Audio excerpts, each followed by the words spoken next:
Good morning. So what we're going to cover today in the agenda, we're going to go over what an organized delivery system is at a high level. It's not the most important part of today, where I want to spend the bulk of the time. An overview of the ODS option contained in the current regulation as it stands today. I want to kind of address what does it say, what does it mean? Most importantly, how does it apply in a workflow? How would it work if you were to try to utilize it?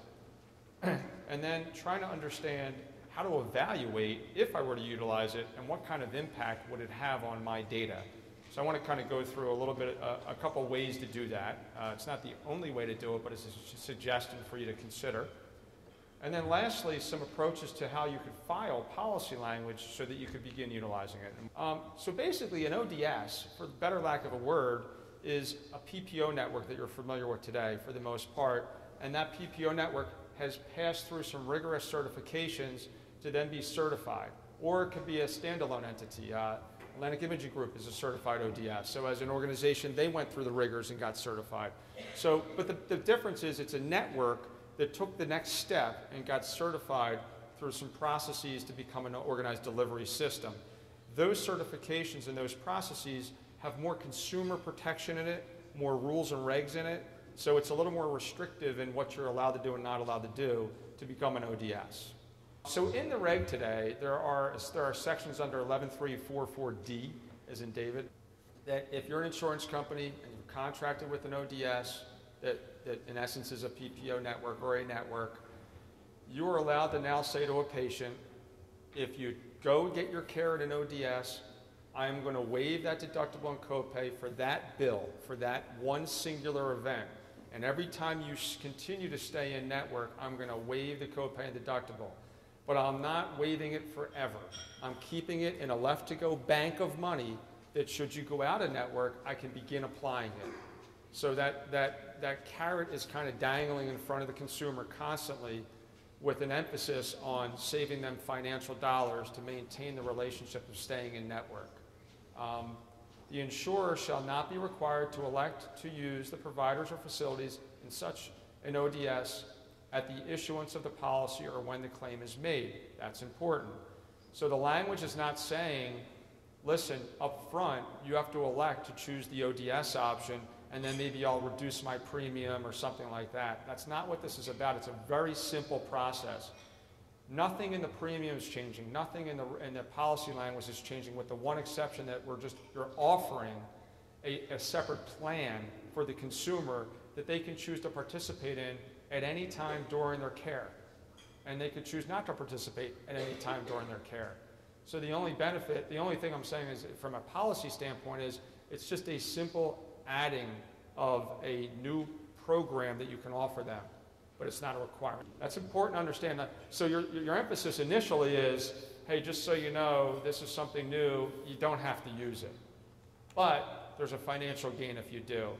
So what you're going to find is that if you go down this road and the policy states this, it's going to be important on the back end. It's going to be incumbent on you and or your vendors to work very hard to promote the value adds to this. So the idea there is it goes back to the emphasis on this is a bill by bill by bill relationship. So bill 1, they're in network, no deductible copay.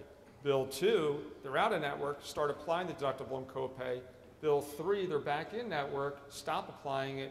Bill 4, they're out of network, reapply it. So you never lose the emphasis or the ability to apply it anytime they're out of that network. And what the department agreed to is that ODS access fees, or 25% of the reduction in charge, which is an example, resulting from the ODS provider, whichever is less, may be included within the policy limits for any single bill from an in-network provider in an ODS with billing charges of $10,000 or more. They cited an example.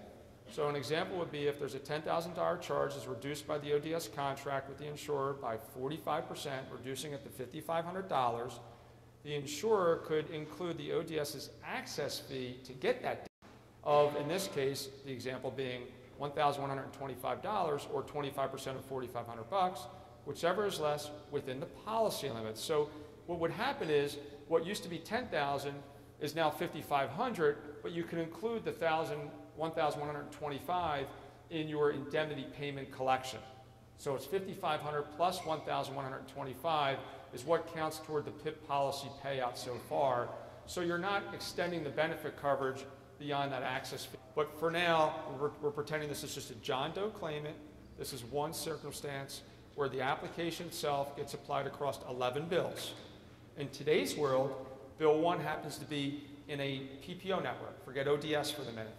And in that case, it was in network and the provider charged $2,000. The fee schedule would have paid $1,000, but because of the PPO application, there was a 20% discount, so your actual amount due is $800. If it's the first bill, and this happens to be a policy with a deductible of $250, you apply the deductible. The remaining dollars of copay start to apply, which is 20% of the first $5,000, or in this case, $110. The carrier pays $440. The patient pays $360. The next series of bills, the next 10 bills, are all out of network. There is no ODS emphasis. You're not getting a lot of penetration. So one bill out of 11 happened to be in network. The next 10 are out of network. And you can see the progression of, in the perfect scenario of this example, every bill was $2,000 in charge. Every bill was a fee schedule of $1,000. You go ahead and apply the deductible and copays till they're used up, and then you continue on. And in that perfect world, there was $22,000 bill, there was $10,800 in amount due, the deductible was fully used up, the copay was fully used up, the carrier paid their share, and the patient paid their $1,200. That's today's world. Tomorrow's world, a little different. It changes slightly.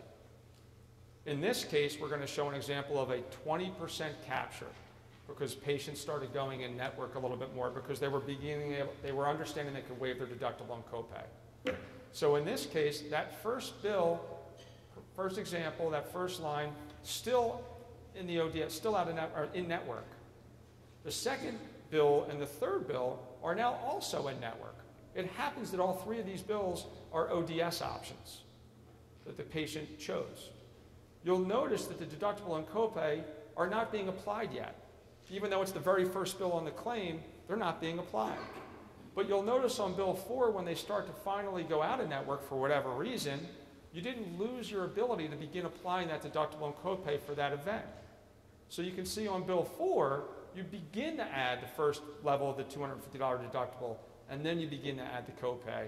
And then you can see they stayed out of network for the remainder life of that claim. Once again, the original totals that were $2,200, and the new total is $2,200 in charge. That didn't change. However, the amount due changed. You'll notice that there are bills 2 and 3 are both in the ODS network, and they produced $400 extra in reductions that didn't occur in the first example. So the actual amount due changed from $10,800 to $10,400. You've just extended the policy coverage of a patient without extending any cost to them. So they saw a benefit right away of $400. Yet the deductible and copay were fully applied because they were out of network for enough bills where you used up the deductible and copay as you were allowed under the policy provisions of the claim. So in this case, the policy and copay were used up. However, the carrier benefited for the $400 that were reduced from the carrier's footprint of amount due, and the patient's amount due remained at $1,200. So there was no benefit there in this particular example. So here's an example where there was a 20% capture, patients saw their benefit increase, carriers saw their payments decrease. If we had a better result, and this is an 80% capture on a particular claim. In this case, Bill 1's the same.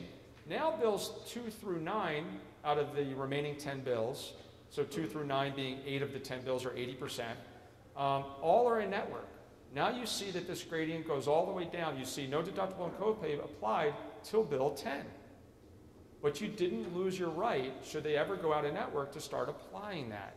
So it's like a little cache of left to go that remains in force, waiting for that first bill to be out of network. In this case, Bill 10 was out of network and Bill 11 were out of network. But because the claim ended after Bill 11, like the other two examples, there's multiple benefits that occurred here. Obviously, the overall amount due dropped by, in this case, $1,600 because they were in network for a multitude of bills, and each bill was grinding away, saving $200 each time. The deductible was fully applied. There was no additional gain there.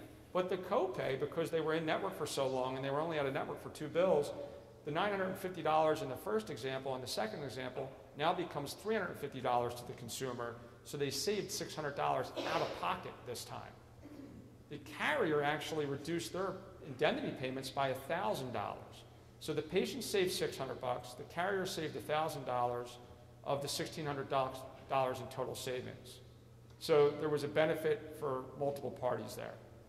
So how do you evaluate it? What do you try to do to say, well, what does it mean to my data? What does it mean to my history? Is there a financial benefit for me to want to offer this?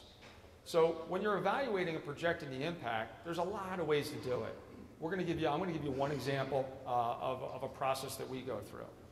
So the first thing you want to do is you want to create a data set. And in this case, you want to consider a pool of closed claims or inactive claims over a multitude of years. You want your data set to be large enough so that it's real, so that the evidence in it is actually portrayed as real evidence because you have enough of it. Like a 2-year or 3-year cycle would probably be sufficient depending on the size of your company. Obviously, you want to make sure the policy state are all New Jersey policies because this is a New Jersey-only solution. You want to go back and calculate your current PPO discounts because you want to use that discounted amount for any future gains because you don't know what those are, but you know your history tells you, as an example, in the example I showed earlier, I'm averaging 20% in PPO capture so that if later on I do a study and I say I gained 40% in the in-network share, that 40% should have a 20% reduction of the PPO capture. You want to separate out in-network and out-of-network bills from each claim so that you can capture deductibles amounts paid, copay amounts paid, and carrier amounts paid. Because in the data study, you're going to start to flip things around. As you start to capture more of the PPO in an ODS fashion, you're not going to be applying deductible and copay. You're going to be pushing it down to bills that are out of network, just like in the example I showed you. But you're going to have to do that with data. In-network, redirect deductibles and copays to remaining out-of-network bills, and out-of-network bills based on percentage projected in-network, redirect deductibles and copays to remaining out-of-network bills. So basically what we're saying is a cascading effect. If I had 10 bills that were in my claim study on this particular claim, and 2 of the bills were in network today, and tomorrow I think I'm going to get 2 more bills, well, all 4 bills would have no deductible and copay, so I'd have to make the deductible and copay show to the remaining 6 if they were all projected to be out of network, as an example. Percentage projected in network would apply to the PPO discount, and then the projected impact, you would sum everything up and you would divide it amongst the number of claims to get a result. So what does that look like, or what does that mean? So we did a little evaluation of the projected impact. So in this case, we sliced it in a couple ways, and we actually go much deeper, but it's one example. It's important for you to study your data and look at each policy amount and deductible amount independently, because some of the insurance carriers in this room have a lot of 15K policies they write, some have 250K policies, and then the deductibles that you write. A $250 deductible versus a $2,500 deductible has a completely different financial result, mathematically speaking. So if there's a $2,500 deductible, then you have a lot more money to try to make up if you're waiving all that for patients compliant. That being the case, you may want to consider when you're filing to the department that I don't want to offer this program to a person that secures a policy with a $2,500 deductible, because financially that's never going to ferret out to be valuable. So in the study we did, and this is just one use case study that we did, in this case we looked at some blended data for some of my existing clients today, and you could see that the evidence showed that the deductible of $250 applied to either the $250,000 policy limit or the 15K policy limit yielded a very positive response. We looked at it in slices of percentages, 20%, 40%, 60%, and 80%. The idea being that we don't know how much compliance there's going to be. We don't have a crystal ball. What we do know is that if you offer discounted savings by waiving deductibles and copays to the policyholder, the consumer is probably going to apply at some percentage. We're not going to have zero participation. And how you market it and how you sell it and how you promote it is going to be key to increasing the value of that. We get that there are some providers and facilities and attorneys and folks that are going to work in cahoots together that they may never want to work within a program like this.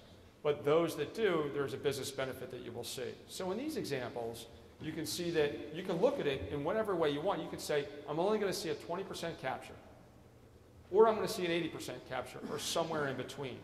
And looking at those gradients, you can see if there's value or not. And then you can make a prediction to say, do I really want to try to do this? Does it have enough value for me to put this in my policy? But the beauty is, it's just an endorsement in your policy. It's a simple notice in your policy. You don't have to change your premium dollars. You're either going to get a benefit or you're not, but you're not going to take a loss. So it's a really nice program if you do it right. If, however, you do apply it, you see later on, to a $2,500 deductible, in this study, 100% of the time you took a loss. It doesn't work. It's not beneficial. But on the $250 deductible, 100% of the time you gained value. And the beauty of this is, for the first time in a long time that I can remember, it's rare that you can say, I'm benefiting the consumer. They're going to save some out of pocket. They have the option to save out of pocket money. They have the option to extend their benefit, their medical coverage, by going in network. I'm going to benefit the insurance company because they're going to reduce their indemnity payment footprint. I'm going to benefit, believe it or not, the provider, because I can promote the provider that this is directed care. It's not managed care because it's completely voluntary, but it's a financial incentive for patients to go in network, and I'm going to promote that. So providers love to be promoted for those that want to comply with a network. And then obviously the vendor benefits because it's a financial gain for the vendor. So where do you ever find a benefit that affects the consumer, the insurance company, the policyholder, and the vendor in a positive way? It's pretty rare. So I think it's an exciting opportunity that you guys should be tapping into. But I suggest you do your data studies, and you'll find out through real data analysis what it means. And tap your vendors on the shoulder, talk to them about it.